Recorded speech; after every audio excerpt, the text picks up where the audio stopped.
Hello friends, I have secured the third rank in UPSC Civil Services exam and I feel lucky that I have been able to achieve this position, and I'm here on this platform to talk with you for a brief while. I'll be discussing with you the basic nuances of our preparation, how do we go about the whole setup. First of all, I would start from the fact that what prompted me or motivated to join civil services. I would always say that this is the unique opportunity for us to serve the country in a magnitude, in a matter that no avenue offers us. So feel proud that you're working or you are aspiring to become a civil servant, because this is a unique and a novel service that we can offer to the whole nation. In this regard, I would offer you my valuable issues and tips and guidance, how to prepare, how to go about the whole preparation.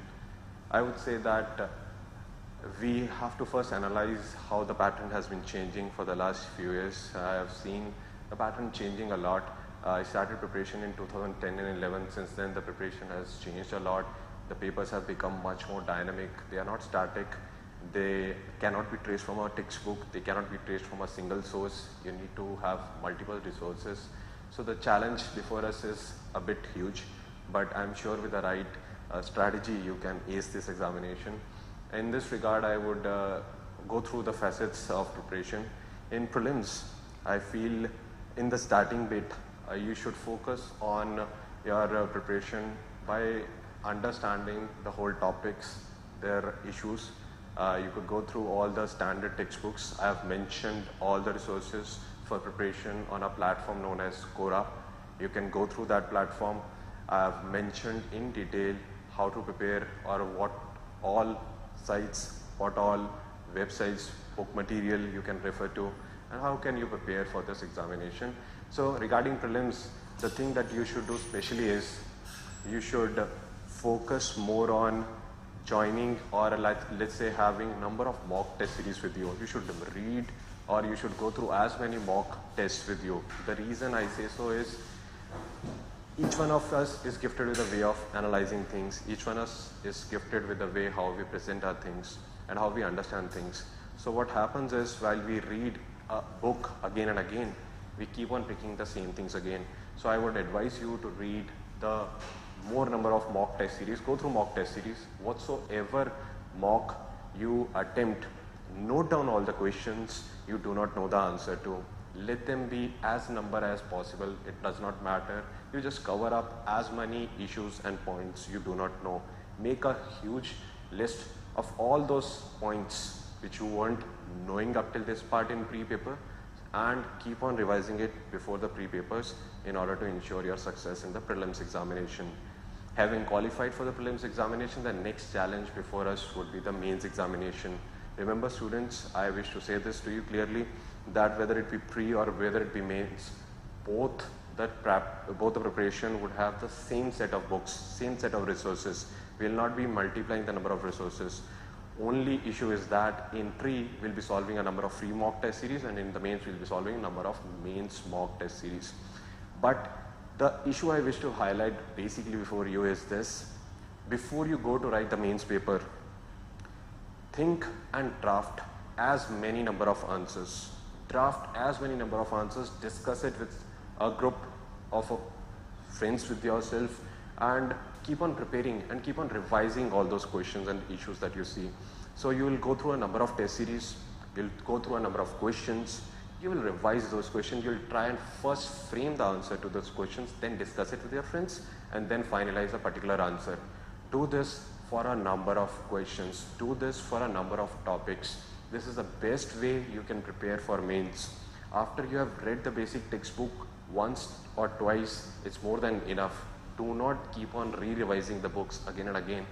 Focus more on answer writing. Focus more on the issues which are going to help you to score the marks. There it does not count how many times Lakshmikant you have revised. There it does not count how many times a particular D.D. Basu book you have revised. It does not matter at all. What matters is how you approach the examination, how you write a particular answer.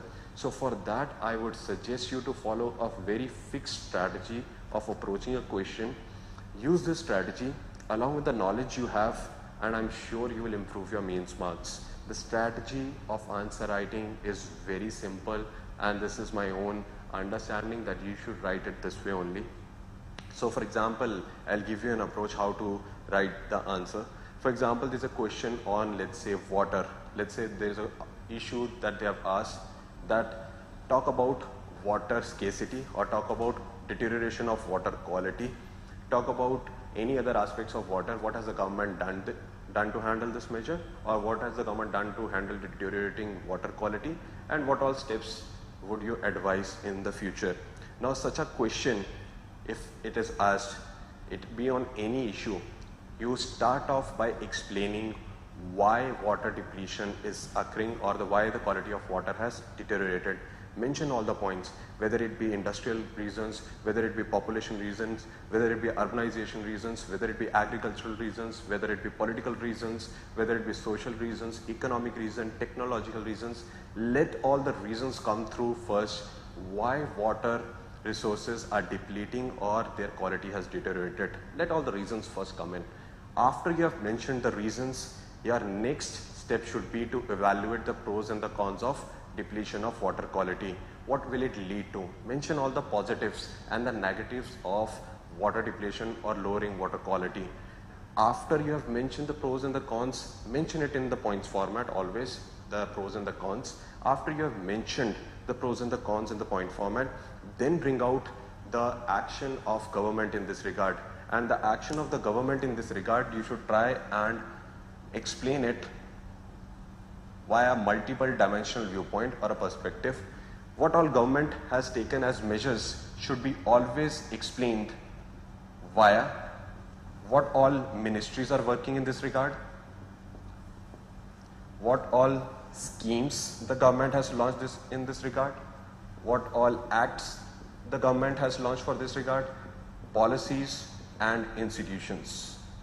So what I used to do was, I had for all the issues, whether it be water, health, education, women, children, all the issues, I had segregated all of the things in this format.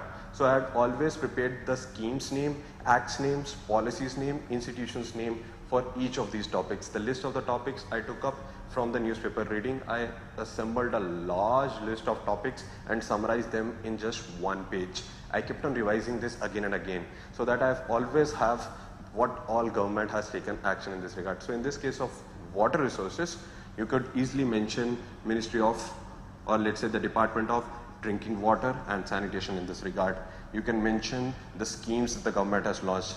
You can mention the acts, you can mention the policies and the institution, all one or two acts or institutions, not more than that. But what it will explain to the teacher is that what all measures the government has taken in this regard. You should mention just 1 or 2 points, you need not exceed this limit, right? Once you have done this, the teacher knows what all the measures the government has taken to evaluate or to improve the situation. Finally, you should after this just present the recommendations or solutions. The solutions to the problems must be mentioned. Whether it be paper 1, paper 2, paper 3, paper 4, whether it be a question in geography, whether it be a question on sociology, whether it be a question on public administration, whether it be a question on economics, science and tech, whatsoever be the issue, please do mention the recommendations and the measures for solution. If there is a question on, let's say, women discrimination in paper 1 in sociology, do not think that you will end it by just discussing the problem. Please give the solutions or recommendation in each and every question, so that always the teacher knows how you evaluate a particular question and how do you solve also a particular question. So basically the answer writing style that I've mentioned to you would start off by explaining why part of the question, then explaining the pros and the cons of the situation, then explaining the measures the government has taken to redress the situation, and then the recommendation. This is the fixed single strategy I've followed to write all of my answers. This is the fixed strategy always utilized for any particular answer. Barring history and geography answers, I have utilized this strategy for 99.99% of the answers. I have hardly twisted this strategy, And even while I write these answers, I keep on bringing the political, social, economical, technological and other domains to explain the why portion of the section. So this is a very simple way of answer writing. You will find that in my future interactions with you, you will find I'll keep on discussing the same strategy again and again. You will come across again the same strategy, and I'll utilize just this simple strategy to explain all the answer writing pros and cons. You'll be able to write very good simple answers with this way. Only issue is how much knowledge or education you have on your own disposal to fill up all the aspects of the question or answer writing that I'm talking of. But provided you mention this structure and you do it over a number of questions, the teacher knows that you're always focused. B, you always mention every aspect of the question. C, it becomes monotonous for the teacher. He knows everywhere that the person analyzes everything from multi-dimensional perspective. It does not miss at all.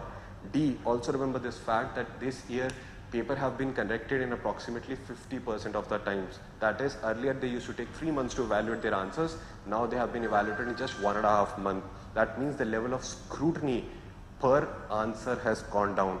So if the teacher feels you cover the broad facets of the question, you are liable to get more and more marks, because he does not have the same time now to evaluate each and every question. Provided you do this throughout your GS papers, you will score very well, and you will understand the fact that answer writing is a very, very simple science that you can utilize to maximize your marks. So this is a broad approach that I followed in general studies, answer writing. Apart from this, I had also changed a bit strategy of mine in the essay paper. In the essay paper, the last year I had scored just 124 marks. This year I have scored 139 marks. And the basic change that I have made in my essay paper is this: I have taken a fixed, clear-cut stand in my answers.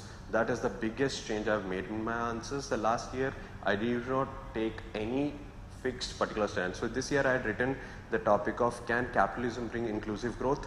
So I wrote my fixed stand as, with the necessary political and administrative support, capitalism can and will bring inclusive growth. This is the stand I had clearly taken up in the third para of my essay paper. So in the essay paper, I usually gave a basic intro.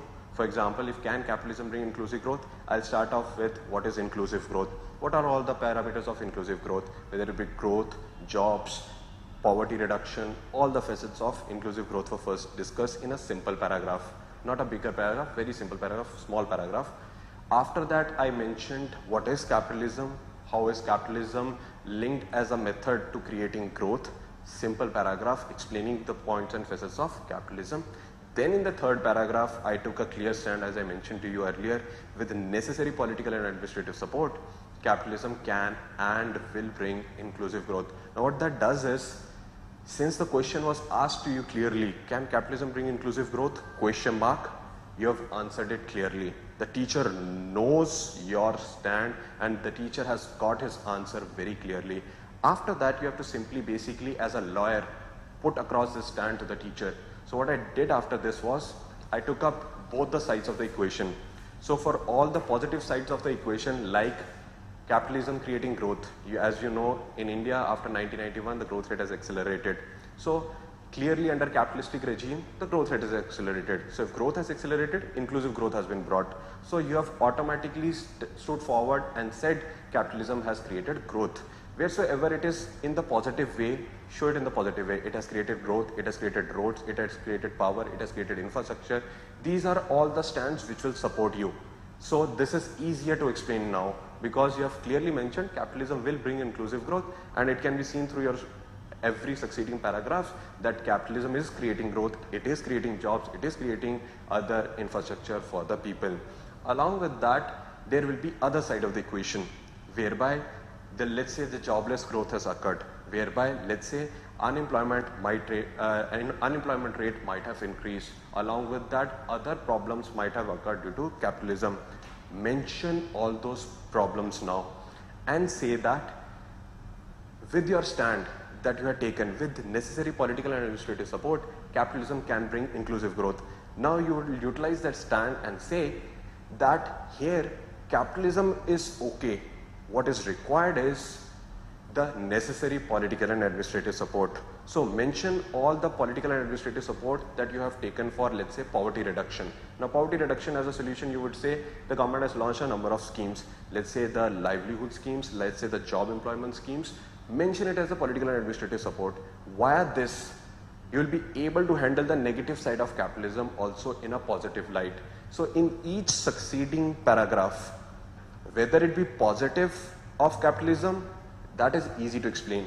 But the negative side of the capitalism can also be easily justified by saying, here the politicians and bureaucrats need to come in and tackle this problem. Capitalism is overall okay. Now what happens is, over a number of paragraphs, you keep on hammering the same point again and again. The teacher knows clearly you have backed your stand that capitalism can bring inclusive growth, sometimes on its own, but if it is not able to bring on its own, then necessary political and administrative support will do it. So over a number of paragraphs, your situation, your point of view would be clear to you, and it will be easy to demonstrate to the teacher that how capitalism will be bringing inclusive growth. This is the basic simple strategy that I have utilized to write my essay paper. Even the other essay topic, education without values, can make a human being a devil in that situation, or rather a clever devil in that situation. Again, in that essay I had taken a clear-cut stand that education is okay, but without values it is not going to lead us anywhere. I gave a number of examples over political economic spheres and had backed my stand clearly that you can give education, but without values it will not be helpful. I gave a number of examples. For example, I gave the political perspective there. I told there are a number of politicians who have done good for the country. They had education, they had values, they did well for the country.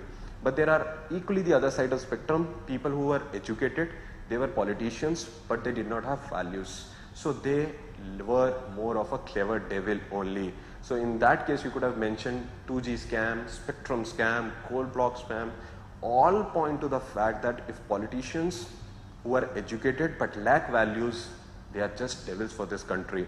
But on the other hand, you can mention good examples such as, let's say, Nitish Kumar, let's say other Chandrababu Naidu. You can mention any positive example and give their name also.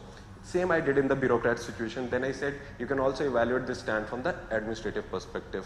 In the administrative perspective, again I told bureaucrats who are educated with values, for example Vinod Rai, TN Session, they made a positive change for the society. But bureaucrats who are educated but lacked values led only to corruption, scams and scandals. Gave the list of the scandals again, that these were the people who were educated but they lacked values. This I did over economic perspective, this I did over business perspective, this I did over sports perspective. In this I gave the technological aspect. I even mentioned the aspect of internal security, disaster management over this. You have to simply point by point in each and every case tell A, people who are educated and with values what good they did, and B, people who are educated but lacked values what bad they have done. So whether it be sports, whether it be any other arena, you can mention a number of examples. For example, in sports, I gave clearly the example of Sachin Tendulkar, Rahul Dravid. They were educated about the sports, they had values, they did good for the country. But there are other side of the people who engaged in fixing, spot fixing, etc. in all those cases. For example, Hansi Crony I mentioned, again educated about the game rules, but lacked values. So you should have explained all this stand over a number of perspectives. This is the common theme that runs through the essays. That is, you take a stand, explain it over a number of perspectives. In each perspective, you again hammer down the stand that you have taken in the first few paragraphs of your essay. This way you will be able to handle the essay paper very, very well. So in addition to that, if I were to talk of the optional subject, most of the queries regarding optional subject remain the fact, how do you decide an optional subject, which are the scoring optional subjects.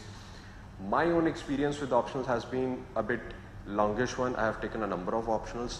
What I would suggest to you simply is take an optional which you find both interesting and scoring as well. Remember the fact, if it's not scoring, you should not have that optional at the current moment. You should always try and have the optionals which could help you score a lot of marks. Only the fact that it is interesting will not lead you in much of good parlance in UPSC examinations. So that is the evaluation regarding optional subjects. Apart from that, regarding interviews, I would say most of the interviews that I gave, this was my fourth attempt, fourth interview. The interview that I gave was a very cordial one, very general one. Most of the questions were broad-based questions, very easy to answer. What you need to understand in interviews is that you simply need to be courteous, polite and cordial with the board. You need not even answer most of the questions. What you need to do is look very keen to their analysis. Thank you them profusely whenever they answer you a question. Say sorry when you do not know a particular question. Always be very gentle, polite and cordial with them. They will reward you with marks. Remember, it is a test of personality. It is not a test of knowledge. Knowledge was already tested, and it is my firm belief, if you are good with your manners and etiquettes, you'll score well in your UPSC interviews. So what you simply need to do is maintain a positive eye contact with the person whosoever has asked you question. Try and involve people nearby to him. Need not involve the whole interview board, and look at each and every person in the interview board. See the persons who are just adjacent to him at the max. Just involve that person. Answer him politely and cordially. If he gives you back any reply, say him that, sir, thank you for your answer, and you should always be polite and cordial with them. Let them ask a number of questions. You can always say, sorry sir, I have read through this aspect, but I am not able to recall the relevant facts, or I am not able to zero down to the analysis at this point. They are very, very warm and cordial. Just treat them as your learned elders. You will do very well in this examination. So overall, I have tried to share my experience with you. Overall, I have tried to share my strategy with you. My best wishes are with you always. I am here to help you out at a number of platforms. You can connect with me at Quora or other platforms for your future references. Thank you.